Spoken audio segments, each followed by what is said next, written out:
세상을 바꾸려 하지 말고 너 자신을 바꿔라. 찬찬히 자신의 마음을 들여다보자. 길을 걸으면서 한 걸음 내디딜 때마다 온 정신을 집중하는가? 껌을 씹으면서 껌을 씹고 있다는 것을 의식하는가? 밥을 먹으면서 소화가 잘 되는지 신경을 쓰는가? 또 잠이 들어서는 계속해서 숨을 쉬려고 온 힘을 쏟는가? 이런 일은 의식하면서 하지 않는다. 이런 일은 무의식적으로 한다. 우리 마음은 빙산과 같다. 여기에는 눈에 보이는 부분, 즉 의식이 있는가 하면 눈에 보이지 않는 훨씬 넓고 큰 부분, 무의식이 있다. 이 무의식의 마음은 우리 인생의 많은 부분을 책임지고 있다. 자신에게 습관처럼 되풀이되는 일이 있다면 그것은 이 무의식이 원인이다. 대부분의 사람이 되풀이하여 발생하는 패턴을 갖고 있다.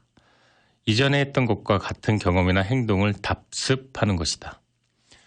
당신 주변에도 날이면 날마다 늦는 사람이 있지 않나? 내 친구 데이빗과 나는 한동안 테니스를 같이 쳤다. 그런데 그는 약속 시간에 맞춰오는 법이 없었다. 헤이 데이빗, 내일 아침 7시까지 테니스장으로 나와. 오케이. 시간 괜찮지? 7시까지 맞춰갈게. 하지만 아니나 다를까. 그는 다음날 7시 15분에 나타나서 변명을 했다. 아니 아들 녀석이 라켓을 빌려와서 자기 침대 밑에 처박아놨지 뭐야. 그런데 다음날에도 그는 늦게 나타났다. 테니스와 한 짝이 어디 있는지 당최 찾을 수가 있어야지. 다음날도 그는 늦게 나타났다. 우리 와이프가 아파서 꼼짝을 못해가지고. 물론 그는 자동차 열쇠를 잃어버렸거나 갈아입을 옷이 눈에 띄지 않거나 갖가지 이유들을 대기도 했다. 결국 나는 선언했다. 헤이 데이빗, 이제부터 늦은 시간만큼 벌금 내는 거야. 알았지? 그리고 다음날 그는 어깨를 다치는 바람에 우리는 다시는 테니스를 치지 못했다. 내 친구 데이빗은 전부 세상 탓이지 자기 잘못은 없다고 생각한다. 사실 그가 늦으려고 일부러 애쓴 것도 아니다. 그러나 그의 무의식은 넌 항상 늦게 돼 있어 라고 되뇌이고 늦게 되어 있는 이 프로그램이 그의 삶을 지배하고 있는 것이다. 만일 지각대장 데이빗이 우연히 아침 일찍 일어나 제 시간에 도착할지도 모르는 역사적인 상황을 맞이했더라면 그의 내면 패턴이 가만 보고 있진 않을 거다. 데이빗은 일찍 도착할 가능성이 큰 그날 문 밖을 나오다가 현관문에 걸려 넘어지거나 아니면은 무슨 심사인지 처음 가보는 길로 갑자기 들어서서 길을 잃고 말았을 것이다. 그럼 이 친구는 이렇게 말할 것이다. 그럼 그렇지. 내가 일찍 도착할 리가 있나? 삶이 그야말로 이렇게 한편의 드라마 같은 사람들이 있다.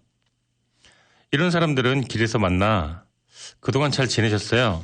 라고 묻는 건 끔찍한 실수다.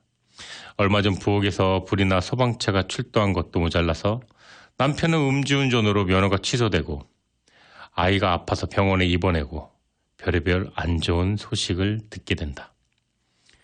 이들의 삶이 순조롭게 제 길을 갈라치면 아주 은밀한 무의식의 목소리가 소곤거린다. 이봐, 그게 아니야. 그리고는 머지않아 드라마가 펼쳐진다.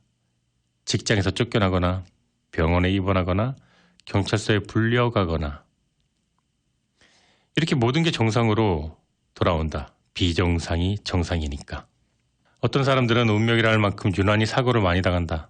자전거를 타다 넘어지고 사다리에서 떨어지고 교통사고, 각종 문제가 일어난다. 병원 신세는 기본이다. 내가 아는 보험 설계사는 30 초반인데 벌써 차를 5대나 갈아치웠다. 그는 내게 말한다. 아니 나는 새 차만 사면은 누가 이렇게 뒤에서 들이박아요. 사고를 참 많이 당하고 나니까 이제는 새 차를 살 엄두도 안 나더라고요. 늘 주변이 어수선한 사람이 있다. 일부러 그런 것도 아닐 텐데 이들은 항상 책상이 너저분하고 서류꽂이도 뒤죽박죽. 머리까지 부스스하다. 마음 먹고 주변 정리를 싹 해줘도 10분이면 바로 지저분해지기 마찬가지다. 한 곳에 진득하게 일하지 못한 사람도 있다. 하루는 친구가 내게 와서 이렇게 말한다. 회사에서 날 얼마나 들먹는 줄 알아? 아니, 형편없는 제품을 무조건 말리 팔라는 거야. 나 같아도 안 사겠어, 이런 거는. 아니, 심지어는 오늘 내가 빨간 넥타이 맨 것까지 트집을 잡더라니까? 내가 물었다. 너 그 회사 다닌 지 얼마나 됐지? 친구가 말하길 1년이란다. 그 전에 있는 직장은, 그 직장은 한 6개월? 그럼 그 전 회사는? 그 회사 한 1년 다녔나? 친구야, 네가 문제야? 회사가 문제야? 나는 이렇게 질문했다. 문제는 너한테 있는데 너는 왜 자꾸 회사를 바꾸려 그러니? 그와 얘기하면서 나는 지난 1년 동안 3번이나 직장을 옮겨 다닌 한 친구의 이야기를 했다. 그가 1년 안에 또 직장을 옮길 거라는데 내 돈을 몽땅 걸어도 좋아. 그리고 얼마 지나지 않아 그는 내게 전화를 걸어서 회사를 그만뒀다고 말했다. 우리는 항상 나의 탓을 세상 탓으로 돌리는 경향이 있다. 누군가 말한다. 내 인생이 엉망이기 때문에 어쩔 수 없이 내 생각도 그런 거야. 하지만 그렇지 않다. 당신의 생각이 엉망이기 때문에 당신의 삶이 그런 것이다. 인생이 엉망이라서 생각이 엉망이 아니라 생각이 엉망이니 인생이 엉망진창이 되는 것이다. 지금까지 부정적인 패턴과 달리 긍정적인 패턴을 지닌 사람들도 있다. 당신도 그중 한 사람일지도 모르고. 예를 들면 하는 일마다 시기가 딱딱 맞아떨어지는 사람이 있고, 이런 사람들은 경기가 좋아질 무렵에 사업을 하고 집 근처에 혐오시설이 들어서기 직전에 집을 판다. 그러니 이런 사람들을 보면 대체 뭘 한 거지? 이렇게 놀랄 수밖에 없다. 이들의 행운에 반이라도 나눠 가질 수 있다면 얼마나 좋을까? 유행성 감기 한번 걸리지 않을 정도로 늘 건강한 사람도 있다. 무슨 일을 하던 돈을 버는 사람들도 있고 하는 일마다 재밌다고 말하는 사람도 있다. 또 어디서나 좋은 대접을 받는 사람들도 있고, 누구나 이들처럼 행운이 따른 사람이 되고 싶을 것이다.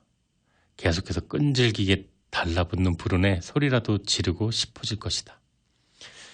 이 망할 놈의 세상, 난 언제쯤 여기서 헤어날까? 대답은 너무나 간단하다. 당신 생각이 바뀌면 당신 인생이 바뀐다. 모든 변화에는 저항이 따른다. 자신에게 붙어있는 무의식의 프로그램, 패턴을 바꾸는 일은 쉽지 않지만 마음만 먹으면 얼마든지 바꿀 수 있다. 다만 한 가지 명심할 일은 바꾸려고 결심하는 순간 반드시 저항에 부딪힌다는 것이다. 진심으로 뭘 해보려고 할 때면 언제나 도전을 받는다. 당신이 다이어트 결심을 했다고 치자. 축 늘어진 뱃살을 기필코 빼리라 작정한 그때, 하필이면 회식이며 집들이며 돌잔치, 이런 뜻하지 않는 모임들이 생기는 건 무슨 조화일까? 모든 변화에는 저항이 따른다. 특히 시작할 땐 더 그렇다. 돈을 버는 대로 다 써버리던 당신의 돈을 모으기로 마음먹고 처음으로 통장을 하나 만들면 다이어트 계획도 차질 없이 실행할 겸 모처럼 호텔바에서 친구와 술 한잔 하려던 약속도 취소하고, 고스란히 남은 돈을 은행에 넣을 생각하니까 마음이 정말 뿌듯하다. 그런데 하필 그때 자동차가 고장나거나 멀쩡하던 보일러가 터져서 큰돈이 나가거나 오래전 친구가 빌려간 돈을 다시 돌려달라고 독촉 전화를 하는 게 아닌가. 후줄근하게 입고 다니는 당신 모습을 상상해보자. 당신이 기껏 제일 좋은 옷을 골라 입은 날엔 어김없이 옷이 더럽혀진다. 그러니까 이렇게 생각할 수도 있겠다. 아휴, 난 항상 이렇다니까. 어쩔 수 없어. 그런데 그렇지 않다. 바꿀 수 있다. 다만 오래된 패턴이 끈질기게 당신을 잡고 늘어질 뿐이다. 행동 패턴은 우리가 태어나는 순간부터 형성되기 시작한다. 그러니까 패턴이라는 게 집요하고 끈질길 수밖에 없다. 끊임없이 먹어대는 경우를 예로 들면 아기 때 우는 이유는 여러 가지다. 배가 고프거나 기저귀 갈 때가 됐거나 덥거나 춥거나 아니면 관심 끌고 싶어서일 수도 있겠다. 그런데 아기가 울면 우리는 우선 젖병부터 물리고 본다. 그러니까 앞의 문제들을 무언가를 입에 넣는 것으로 해결하는 습관이 형성된다. 담배를 피우거나 술을 마시거나 목이 차오르도록 먹어대면서 이런 행동이 어디서 비롯되었는지 애써 찾을 필요도 없다. 일이 꼬여서 화가 날 때, 욕심을 채울 수 없을 때, 외로울 때, 우울할 때 우리 인생을 밝혀주는 한 줄기 빛은 대개 냉장고 불빛이 아니던가? 술과 담배라는 해결책도 비슷하게 길들여진 결과이다. 현재의 다른 습관들도 어릴 적 경험에서 비롯한 경우가 많다. 아주 옛날, 우리가 지금보다 훨씬 어렸을 때 마음은 활짝 열려있고 머리는 시원하게 비어있었다. 스펀지처럼 주변의 온갖 것을 빨아들였지. 태어나 처음으로 맺는 관계가 부모이다 보니 우리 삶과 여러 가지 인간관계에 부모가 미치는 영향력은 엄청나다. 의식이나 무의식의 습관 대부분은 부모의 영향 아래 형성된다. 예를 들어 우리는 부모와 닮은 사람들과 관계를 맺는 경향이 있다. 우리는 어머니나 아버지를 닮은 사람과 가깝게 지내거나 그들을 닮은 상대에게 끌린다. 부모와 맺는 관계의 질에 따라 패턴이 형성된다. 우리가 어릴 때 부모에게 꾸중을 듣거나 매를 맞으며 자랐다면 커서도 자신에게 함부로 하는 사람에게 끌리는 경향이 많다. 마찬가지 어릴 때 사랑과 칭찬을 받고 자랐다면 자신을 존중해주는 사람에게 끌리게 된다. 항상 자기 자신과 자신의 상황을 긍정적으로 생각하라. 이것은 결코 쉬운 일은 아니지만 그 보상은 엄청나다. 언제나 자신에 대해 좋게 말하고 자신이 원하는 삶을 상상하라. 당신을 성공으로 이끄는 새로운 패턴이 만들어질 것이다. 자아 이미지가 성공을 좌우한다. 자신에게 만족하고 기분이 좋을 때면 주변 사람들의 대접도 달라진다. 어떻게 그럴 수 있는지 재밌지 않은가? 세상은 우리 자신을 반사한다. 우리가 자신을 미워할 때 우리는 다른 사람들도 미워하게 된다. 우리 존재가 사랑스러울 때 우리는 세상의 다른 것들도 아름답게 본다. 자아 이미지는 우리가 어떻게 행동하고 누구와 어울려 지내고 어떤 일을 하고 어떤 일을 하지 않을지를 정확하게 결정짓는 청사진이다. 이건 우리의 모든 사고와 행동의 뿌리가 되는 셈이다.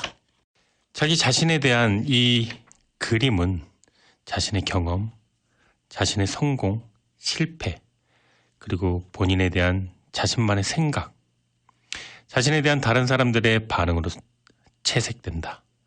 우리는 이 심상을 사실로 받아들이며 철저하게 그 테두리 안에서 살아간다. 자아 이미지는 우리가 세상을 얼마나 긍정적으로 바라보고 얼마나 긍정적으로 살아가고 정확히 인생에서 어느 정도 성과를 이룰 수 있는지를 결정한다. 우리는 우리 믿음대로 이미지를 만들어낸다.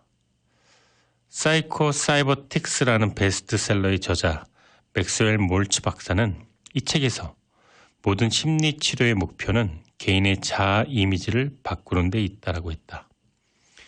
당신은 수학에 영 자신이 없다. 숫자만 보면 머리가 지끈거린다. 당신이 이런 태도를 갖게 된 것은 아마도 초기에 아주 쓰디쓴 몇 번의 경험이 불꽃이 되었을 거다. 그래서 복잡한 수식을 잘 풀어도 이건 우연한 행운이야 이렇게 말하고 잘 풀지 못하면 그럼 그렇지 난 안 돼 이렇게 말한다.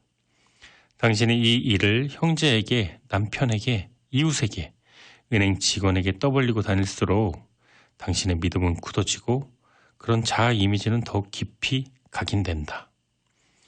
부정적인 자아 이미지를 개선하는 첫 단계는 자신에 대해 생각하고 표현하는 방식부터 바꾸는 거다.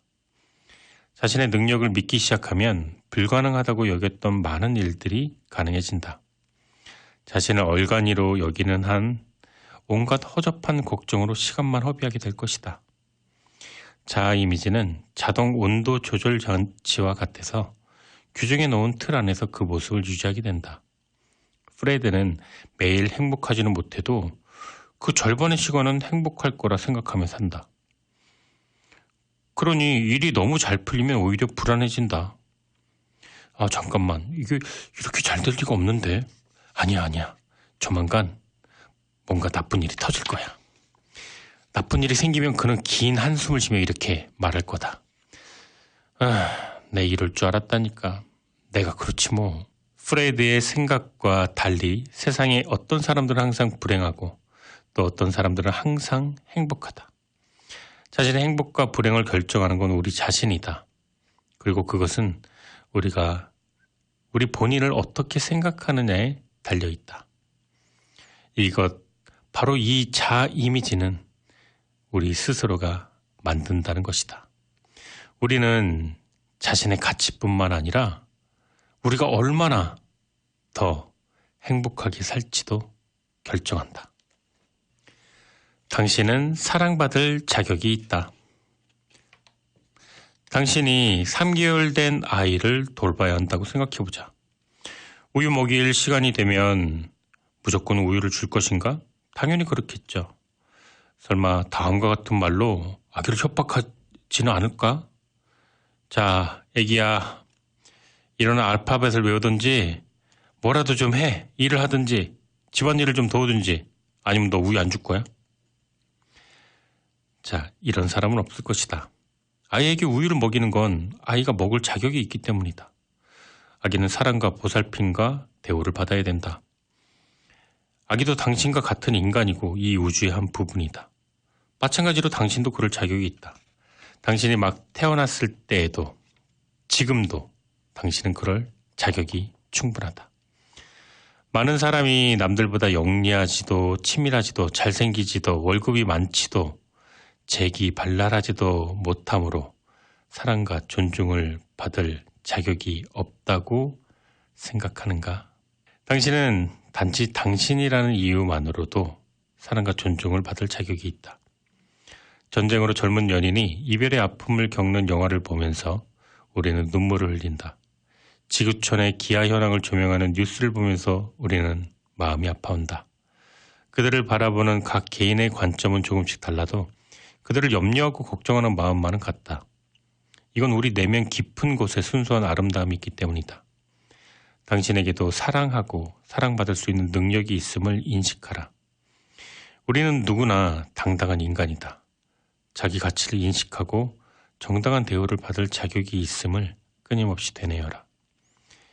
입구도 계단도 없는 높은 탑에 갇혀 사는 라푼젤이라는 어린 숙녀가 있었다. 늙은 마녀는 그녀를 가두어 두고는 그녀가 얼마나 못생겼는지 끊임없이 이야기한다. 어느 날 잘생긴 왕자가 탑 아래를 지나다 그녀의 사랑스러움에 대해 말한다. 라푼젤은 금발의 긴 머리채를 내려주었고 왕자는 그 머리채를 타고 올라가서 그녀를 구해낸다. 그녀를 가둬둔 것은 높은 탑도 마녀도 아니었다. 자신이 못생겼다는 그녀의 믿음이었다. 그녀는 매력적인 왕자의 눈에 비친 자신의 아름다움을 인식하고 자신이 자유로워질 수 있음을 깨달았다. 우리는 모두 내면에 이렇게 라푼젤처럼 자유로워지지 못하도록 방해하는 마녀들을 갖고 있다. 긍정적인 자아 이미지를 갖는 10가지 방법. 무의식적인 행동과 습관은 자아 이미지와 뒤얽혀 있다. 예를 들어 우리는 자신이 못마땅할 때면 그런 감정을 밖으로 드러내려는 경향이 있다. 이것은 정크푸드를 한없이 먹어댄다거나 사고를 당한다거나 병이 걸리거나 술이나 마약에 빠지거나 음식을 거부하는 등의 형태로 나타난다. 이런 일은 딱히 의식적인 행동이라고 할 수 없다. 이런 행동은 자기 자신을 얼마나 사랑하고 있는지를 고스란히 드러낼 뿐이다. 교통사고를 당한 사람들 가운데는 자신이 못마땅하던 차에 일어난 일이라 사고를 얼마간 벌을 받은 것으로 생각하는 경우도 있다. 부정적인 자아 이미지는 이렇게 속삭인다. 난 그럴 자격이 없어. 이런 생각이야말로 무의식적으로 자신의 행복을 방해하는 회방꾼이다. 무언가 구미가 확 당기는 기회나 휴가를 갈 기회나 새로운 기술을 배울 수 있는 기회가 찾아와도 이 사람은 의식적이든 무의식적이든 그럴 리 없다며 그것을 부정한다. 우리는 각자 긍정적이고 건강한 자아 이미지를 유지하도록 끊임없이 노력해야 한다. 다음과 같은 행동 특성은 자아 이미지를 개선해야 한다는 신호이다. 시기한다. 자신을 부정적으로 말한다. 죄의식을 느낀다. 칭찬을 하지도 받지도 못한다. 자기에게 필요한 것을 생각하지 못한다. 원하는 걸 부탁하지 못한다. 사치품을 사고 싶어 한다. 호의를 베풀지 못한다. 다른 사람들을 자주 비판한다. 자신을 남과 비교한다. 늘 어딘가 건강이 나쁘다. 자, 이와 같은 것들은 자아 이미지를 개선해야 한다는 세상과 몸이 주는 당신에게 주는 신호이다. 변화하는 건 쉬운 일이 아니다. 부정적인 자아 이미지는 언제까지고 달라붙어 있으려고 한다. 자기 개선에 노력을 기울여도 비난과 죄의식과 자기 비하의 오래된 패턴을 재현하는 버릇은 여전하다. 다음은 자아 이미지를 높일 수 있는 방법이다. 칭찬을 받아들여라. 칭찬을 받으면 항상 고맙습니다 라고 말한다. 남을 칭찬하라. 자기 자신이 얼마나 가치 있고 귀한 존재인지 깨달으려면 다른 사람의 아름다움으로부터 발견해야 한다. 또 자신을 칭찬하라. 뭔가 옳은 일을 했을 때는 본인을 격려하고 자신의 가치를 인정할 필요가 있다. 항상 자신에 대해 좋게 말하라. 그럴 만한 일이 아무것도 없다면 차라리 입을 다물라. 자기 자신과 자신의 행동을 분리하라. 사람의 행동이 곧 그 사람의 가치로 이어지는 건 아니다. 어쩌다 지각 없는 행동을 했다고 해서 다른 사람의 차를 들이받았다고 해서 그것 때문에 당신이 나쁜 사람이 되는 건 아니다. 그저 실수한 것이다. 몸을 잘 관리하라. 사람의 몸은 하나뿐이다. 우리가 하는 모든 것은 다른 모든 것에 영향을 미친다. 운동도 하고 영양도 잘 섭취한다. 어떤 대우를 받고 싶은지 사람들에게 알려라. 특히 자기 자신과 그들을 어떻게 대하는지 보여준다. 좋은 사람들과 사귀어라. 죄의식을 버리고 즐길 것은 즐겨라. 아이디어와 영감을 주는 책을 읽어라.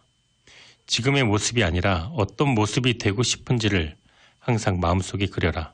가장 많이, 가장 깊이 생각하는 쪽으로 변해갈 것이다. 쥐과에 속하는 기니피그라는 작은 실험동물이 있다. 이 기니피그에게 격렬한 분노를 느낀 사람의 혈액을 주사했더니 2분이 채 안 되어 죽고 말았다. 감정의 동요나 혼란, 충격은 매우 강력하고 치명적인 독소를 만들어낸다. 이 독소들이 우리 몸에 어떤 작용을 할지 상상해보라. 사람의 생각은 눈 깜짝할 사이에 인체의 화학작용에 영향을 미친다. 고속도로를 질주하는 중에 큰 트럭이 20m 앞에서 갑자기 멈춘다면 어떻겠는가? 한순간 말할 수 없는 충격의 물결이 구석구석 혈관을 타고 온몸을 뒤흔들 것이다. 마음은 몸에 즉각적인 반응을 만들어낸다. 분노와 공포, 좌절, 욕구불만, 스트레스. 이러한 독소는 기니피그만 죽이는 게 아니라 우리도 죽인다. 두려워하고 불안해하면서 분노하고 초조해하면서 절대로 건강할 수는 없다. 몸의 건강은 마음의 건강을 비추는 거울이다. 병이란 해결되지 않은 내면의 갈등이 때마침 몸으로 나타나는 것이다. 무의식의 마음이 어떻게 우리 건강을 빚어내는가도 아주 흥미로운 일이다. 학교 가기 싫은 날 아팠던 기억이 있는가? 두려움 때문에 두통이 생기는가? 중요한 연설을 앞두고 후두염을 앓는 사람도 있다. 이것이 몸과 마음의 연결체이며 무언가 피하고 싶은 게 있으면 무의식이 알아서 해결해 주는 것이다. 우리의 신념 체계와 기대는 우리를 아프게 만든다. 친구가 독감 때문에 얼마나 고생했는지 몰라. 너도 이번 감기에 걸리면 한 열흘은 꼼짝 못할걸? 이렇게 말한다면 감기가 옮지는 않을까 걱정되기 시작한다. 우리가 아픈 건 얼마간 그렇게 기대하는 것도 분명히 존재한다. 부모가 병을 앓았으니 나도 병을 앓을 수밖에 없다고 생각하는 탓에 병에 걸린다는 주장도 근거 없진 않다. 우리는 자신을 건강하게 만들기도 하고 병들게 만들기도 하는 무의식 패턴을 내세표 주변으로 매일 끌어당긴다. 어떤 사람들은 난 절대 감기는 안 걸려 이렇게 말한다. 근데 이들은 정말로 감기 안 걸린다. 또 어떤 사람들은 아유 나는 1년에 꼭 한두 번 크게 감기 걸려서 앓는다니까. 이런 사람들은 꼭 한두 번 감기 걸린다. 이는 절대 우연이 아니다. 어릴 때 일찍 주변에 관심을 끄는 가장 효과적인 방법 중 하나는 아파서 드러넘는 것임을 터득한 사람이 있다. 그것이 유일한 방법이라는 걸 깨달은 다음부터 정말로 가족과 친구들이 나에게 관심이 필요할 때 우리는 아프기 시작한다. 어떤 사람들은 이 패턴을 어른이 되고 나서도 못 버리고 주변의 관심과 사랑이 멀어지면 아프기 시작한다. 아프지 않으면 사고가 난다. 사다리에서 떨어지거나 다리나 팔다리가 다치기도 한다. 이것은 의식적인 행동이라기보다 무의식적인 행동이다. 반면에 주변 사랑을 느끼며 정서적으로 안정된 사람들은 그렇지 못한 사람보다 병에 걸리거나 사고를 당하는 경우가 적다. 억압된 감정과 기분은 건강에 영향을 미친다. 내게 신경 쓰지 말아요. 난 대단한 사람 아니거든요. 이렇게 말하거나 무시당하고 실망하는데 저는 이골이 났어요. 이렇게 말하거나 여기 가만 앉아서 그냥 지켜만 볼게요. 이런 사람들은 전형적인 희생 증후군에 갇힌 사람들이다. 건강하고 원기 왕성하기 위해서는 긍정적인 감정을 유지하고 자신의 기분과 느낌을 솔직하게 드러내야 한다. 자기가 건강할 자격이 있다고 믿는 것도 중요하다. 나는 변변치 못한 인간이야 라거나 난 나쁜 짓을 너무 많이 했어 라거나 나는 벌 받을 만해 라거나 무의식의 감정을 품고 사는 건 건강을 해치는 전형적인 원인이 된다. 좋아하는 일을 하지도 즐거운 삶을 살지도 못한다면 마음에는 늘 이런 생각이 가득 차게 된다. 난 이렇게 살고 싶지 않아. 우리 몸은 마음의 노예야. 그래서 원치 않는 곳에서 빠져나오기 위해 즉각 반응한다. 그 첫 단계가 병이고 이보다 영구적인 해결책은 바로 죽음에 이르는 거다. 몸과 마음의 연결체계를 보면 몸이 얼마나 쉽게 마음의 영향을 받는지 알 수 있다. 마음이 건강한 사람의 몸에서는 질병이 살아남지 못한다. 우리 몸은 매 순간 세포 수백만 개를 버리고 동시에 수백만 개를 만들어낸다. 우리 몸이 이렇게 새롭게 바뀌고 있다면 어떻게 질병이 우리 몸에 머물 수 있을까? 오직 질병에 대한 우리의 마음 때문이다. 행복한 생각은 행복한 생체 화학으로 이어지고 이것은 행복하고 건강한 몸으로 이어진다. 두려움과 분노와 억눌린 감정은 신체와 뇌 기능을 심각하게 떨어뜨린다. 우리 몸을 계속해서 재건하는 것은 바로 우리 마음이기 때문이다. 우리가 가진 유일한 시간은 지금뿐이다. 마음의 평안과 성공은 우리가 지금 이 순간을 얼마나 몰두할 수 있느냐에 달려있다. 어제 무슨 일이 있었는지, 내일 무슨 일이 일어날지 애태우지 마라. 우리는 현재에 있다. 그러므로 현재에 몰두하는 가운데 행복과 만족을 얻을 수 있어야 한다. 어린아이들의 아름다운 모습 가운데 하나는 현재에 온전히 몰두한다는 것이다. 아이들은 무슨 일이든 완전히 빠져버린다. 딱정벌레들은 그리고 또 그림을 그리든 모래성을 쌓든 우리는 어른이 되면서 여러 가지 일을 동시에 생각하고 걱정하는 기술을 배운다. 지나간 문제와 앞으로의 걱정이 뒤엉켜 우리의 현재를 점령하는 까닭에 우리는 비참하고 무력해진다. 우리는 현재의 즐거움과 행복을 미루는 법을 배우기도 한다. 언젠가는 모든 것이 지금보다 한결 나아질 거라고 믿으면서 말이다. 고등학교에 다니던 한 소녀는 생각했다. 학교만 졸업하면 어른들이 시키는 대로 하지 않아도 되니까 정말 좋을 거야. 학교를 졸업한 그는 어느 순간 집을 떠나기 전에는 행복할 수 없을 거라 생각하게 되었다.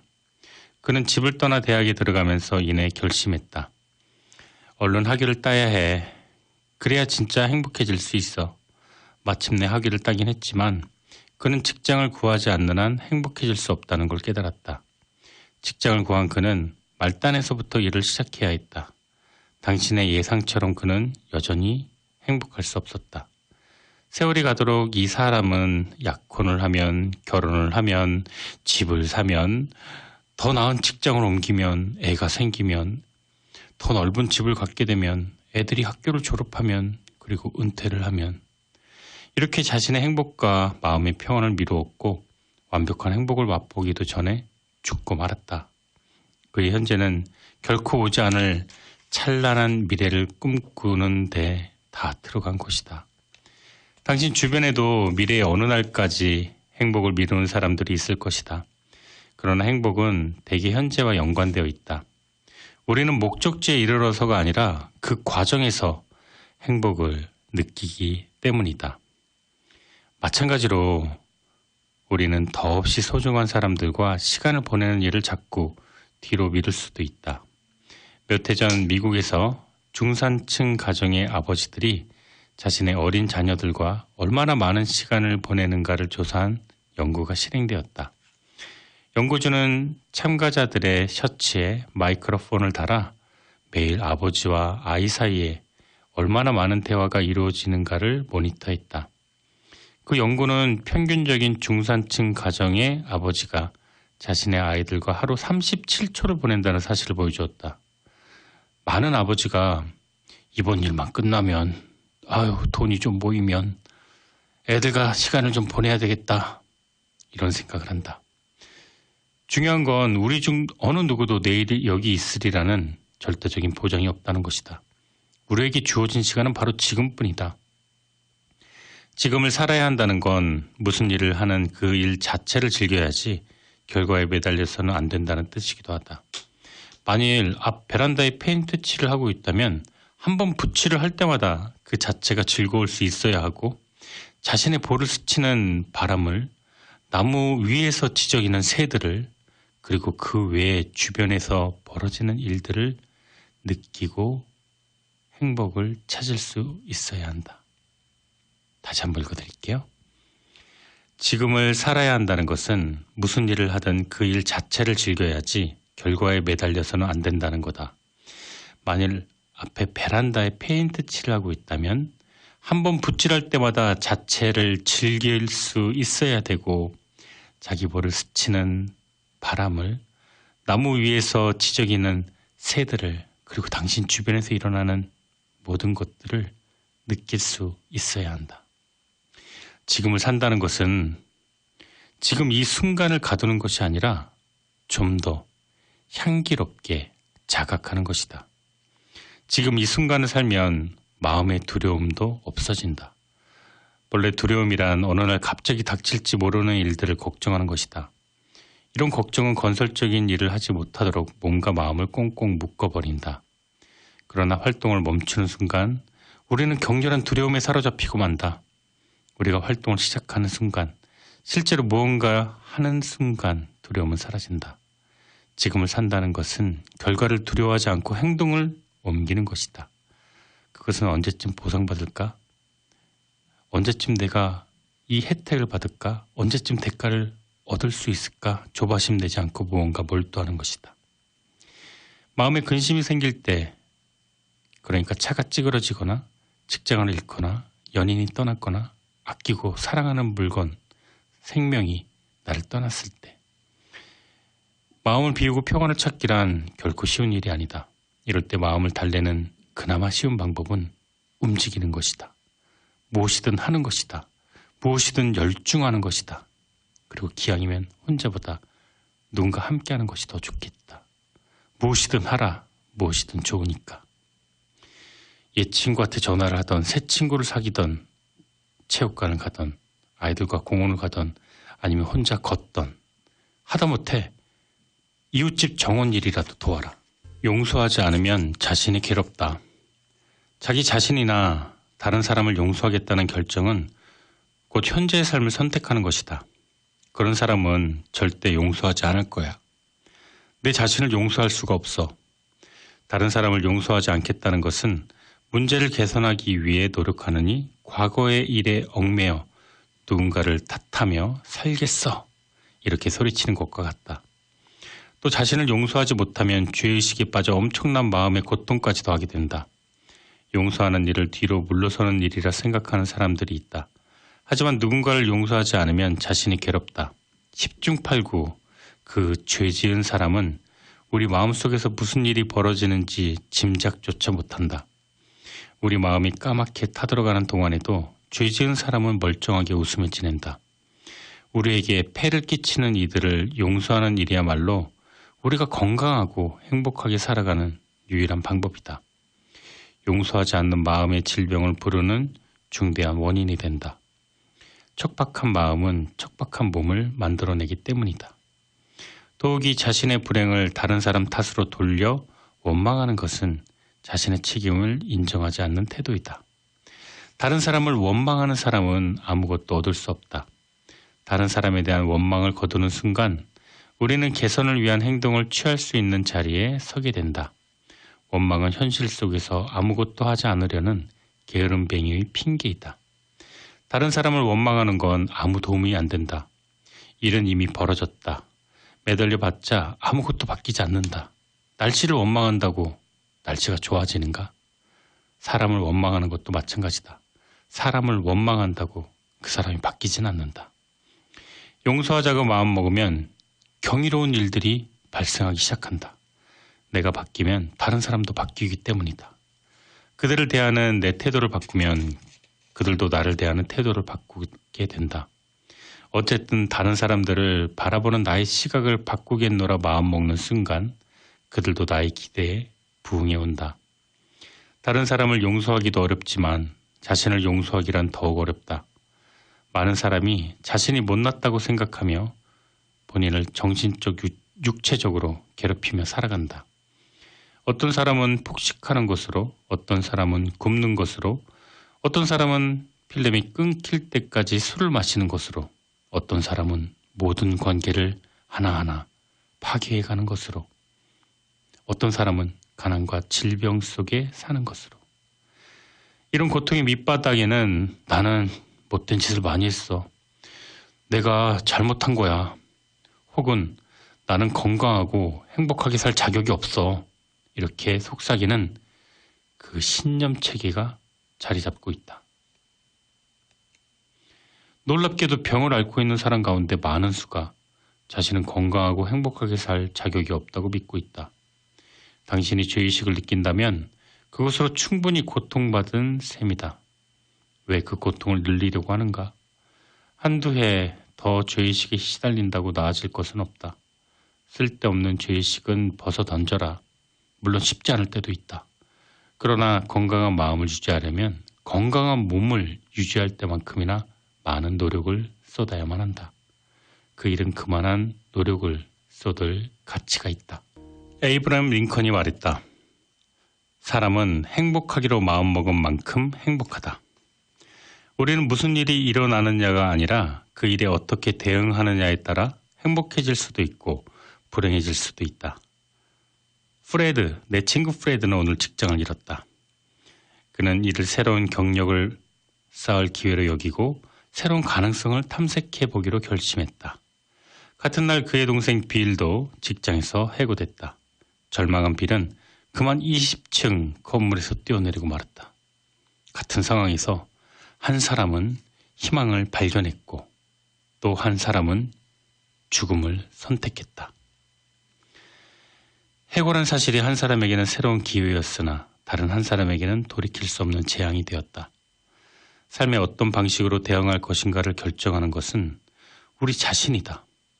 우리가 스스로 추스리지 않는다고 해도 그것 또한 우리가 내린 결정이다. 이 순간 우리는 나로서는 도저히 어쩔 도리가 없으니 잠시 동안 미친 듯이 살겠다고 작정한지도 모른다. 그런 행복해지는 건 말처럼 쉬운 건 아니다. 행복이야말로 우리가 동원할 수 있는 온갖 결심과 끈기와 자기 소양을 쏟아부어야만 하는 최대의 도전이다.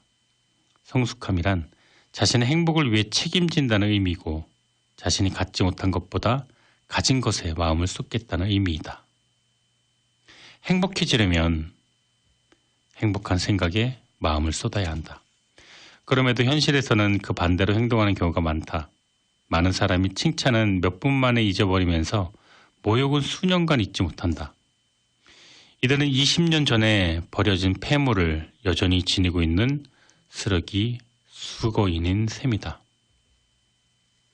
메리는 말한다. 그가 1963년에 나보고 뚱뚱하고 멍청하다고 말했던 거 지금도 잊지 못해.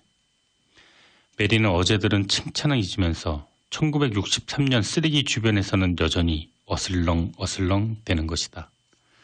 25살 되던 날 아침 나는 자리에서 일어나 결심했다. 언제까지 불행하고 비참하게 살 것인가? 오늘 이 순간부터는 난 행복해질 거야. 놀랍게도 그 결심은 이루어졌다. 그 후 나는 주변의 다른 행복한 사람들에게 그들만의 행복의 비결을 묻고 다니기 시작했다.